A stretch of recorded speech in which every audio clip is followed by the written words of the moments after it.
Damai Kristus. Darling Purba menulis seperti ini, hari Sabat tertulis di hukum Taurat dan nanti di sorga akan beribadah di hari Sabat bukan di hari Minggu. Terima kasih atas komentarnya. Saya tanggapi ya. Hari Tuhan dalam kekristenan merujuk pada hari Minggu, yaitu hari kebangkitan Tuhan Yesus.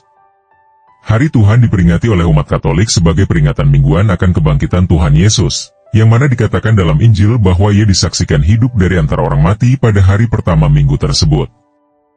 Hari pertama di dalam minggu adalah hari Minggu.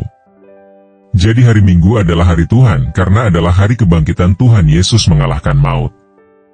Hari Tuhan ini bahkan terdapat di dalam kitab Wahyu bab 1 ayat 10. Pada hari Tuhan aku dikuasai oleh roh dan aku mendengar dari belakangku suatu suara yang nyaring, seperti bunyi sangkakala. Bacalah seterusnya kitab Wahyu maka Anda akan melihat bahwa penglihatan surgawi Yohanes itu terjadi pada hari Minggu atau hari Tuhan. Semua penyembahan dan doa-doa orang kudus yang dilihat Yohanes terjadi pada hari Tuhan yaitu hari Minggu, bukan hari Sabat. Jadi kamu salah Om, waktu mengatakan nanti di surga orang akan beribadat pada hari Sabat atau Sabtu bukan Minggu, karena itu tidak Alkitabiah. Alkitab justru memberi kesaksian semua peribadatan surgawi terjadi pada hari Minggu atau hari Tuhan. Aku percaya akan Roh Kudus, Gereja Kristus yang kudus, persekutuan para kudus, pengampunan dosa, kebangkitan badan kehidupan yang kekal.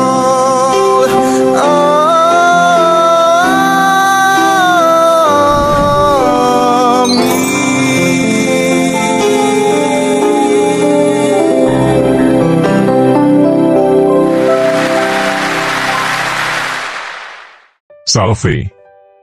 Pertama-tama saya mau buat disclaimer kepada semua audiens, bahwa video ini ditujukan kepada para pengikut Kristus di dalam gereja Katolik dan kepada siapa saja yang ingin mempelajari iman Katolik dengan tulus dan jujur.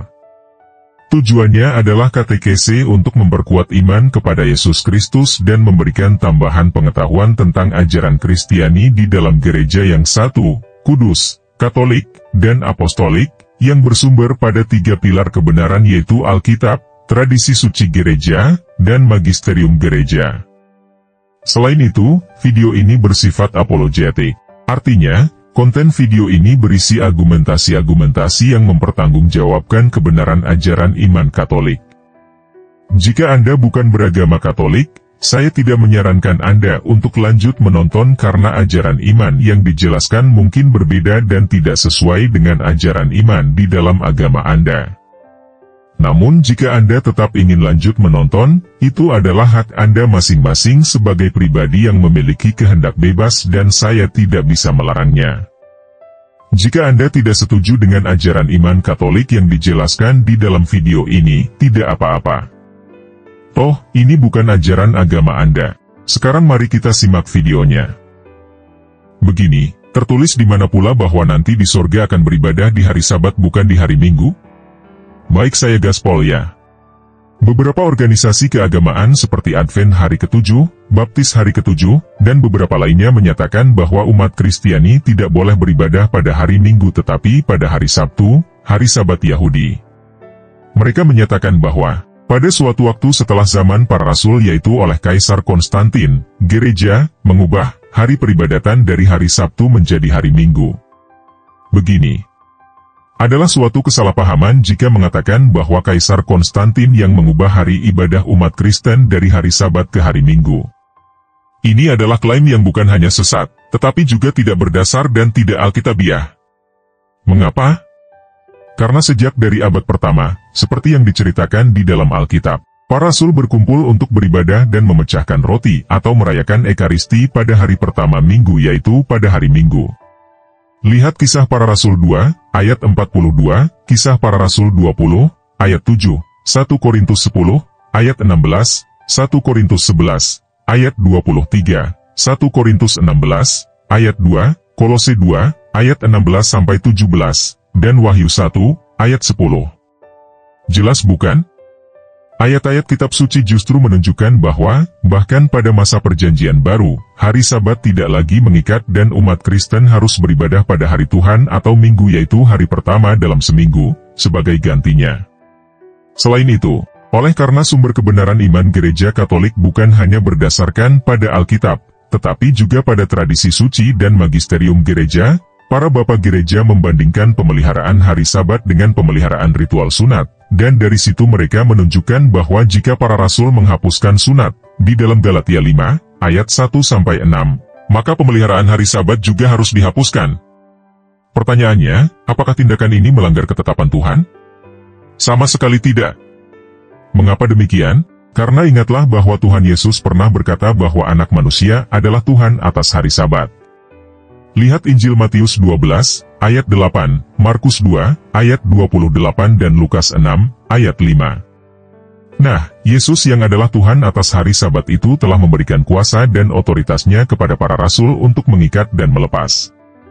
Yesus di dalam Matius 18, ayat 8 berfirman, Aku berkata kepadamu, sesungguhnya apa yang kamu ikat di dunia ini akan terikat di sorga dan apa yang kamu lepaskan di dunia ini akan terlepas di sorga. Jadi terkait umat Kristen beribadah pada hari Minggu sudah sangat jelas. Anda harus tahu bahwa Gereja Katolik sudah selesai dengan semua ajaran sesat yang tidak sesuai dengan ajaran Yesus yang diteruskan oleh para rasul ke para bapak gereja hingga ke para penerus tahta Petrus. Semua doktrin inti dan tradisi kekristenan adalah warisan Gereja Katolik kepada dunia kekristenan termasuk beribadah di hari Minggu.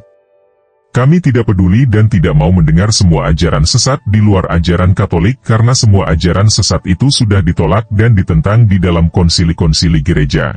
Tidak terkecuali semua ajaran sesat yang dibawa oleh nabiah palsu abad ke-20 dari Amerika Serikat yang namanya Ellen G. White. Bagi kami umat Katolik semua itu adalah bid'ah, heresi, dan sesat. Jika kamu ingin mengikuti si penyesat yang telah berulang kali gagal meramalkan kedatangan Yesus yang kedua kalinya, silahkan. Tetapi jangan berharap kami percaya si penyesat itu. Tidak akan.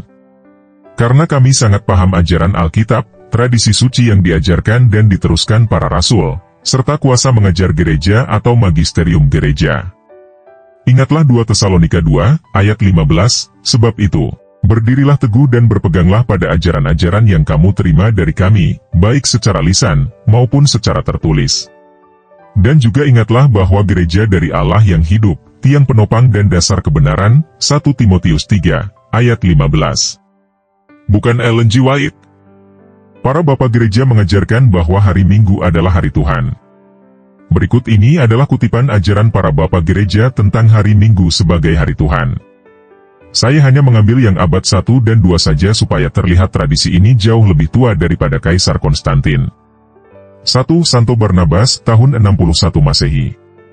Dan kita bergembira dengan merayakan hari ke-8, sebab pada hari itu, Yesus bangkit dari mati, Saint Barnabas, Epistle of Barnabas 15. 2 Didace, tahun 70 Masehi. Tetapi setiap hari Tuhan berkumpullah kamu bersama dan pecahkanlah roti, dan mengucap syukurlah setelah mengakukan dosa-dosamu, supaya kurbanmu menjadi murni. Tetapi jangan ada seorang yang berselisih dengan sesama saudara yang datang bersama denganmu, sebelum mereka berdamai, supaya kurbanmu tidak menjadi profan.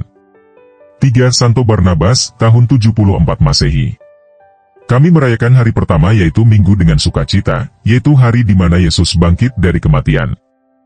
4 Santo Ignatius dari Antiokhia, tahun 35-107 Masehi. Dalam suratnya kepada jemaat di Magnesia, Santo Ignatius mengatakan, mereka yang hidup di keadaan terdahulu, yaitu kaum Yahudi, harus datang menuju pengharapan yang baru, dengan tidak lagi menerapkan hari Sabat tetapi melestarikan hari Tuhan, yaitu, pada hari hidup kita telah muncul melalui Dia dan kematiannya. 5 Santo Justinus Martir, tahun 150-160 Masehi.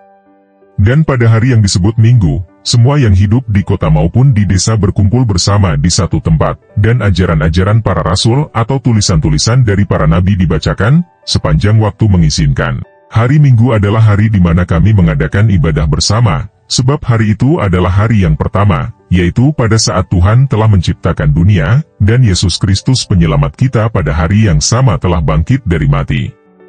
Sebab ia telah disalibkan pada hari sebelum hari Sabtu, dan pada hari setelah hari Sabtu itu, yaitu hari Minggu, setelah menampakkan diri kepada para rasul dan muridnya.